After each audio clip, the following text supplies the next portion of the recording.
Well, the lessons aren't about wealth or fame or working harder and harder.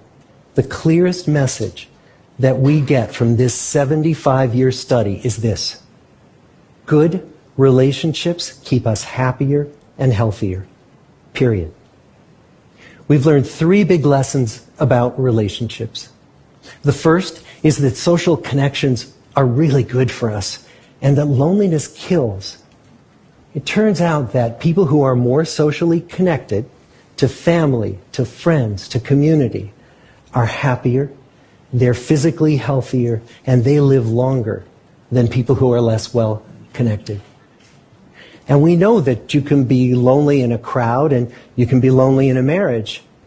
So the second big lesson that we learned is that it's not just the number of friends you have, but it's the quality of your close relationships that matters. It turns out that living in the midst of conflict is really bad for our health. High conflict marriages, for example, without much affection, turn out to be very bad for our health, perhaps worse than getting divorced. And living in the midst of good, warm relationships is protective. The people who were the most satisfied in their relationships at age 50 were the healthiest at age 80. On the days when they had more physical pain, their moods stayed just as happy. But the people who were in unhappy relationships, on the days when they reported more physical pain, it was magnified by more emotional pain.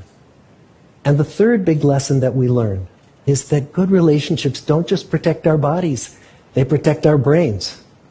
Being in a securely attached relationship to another person in your 80s is protective. That the people who are in relationships where they really feel they can count on the other person in times of need, those people's memories stay sharper longer. And the people in relationships where they feel they really can't count on the other one, those are the people who experience earlier memory decline.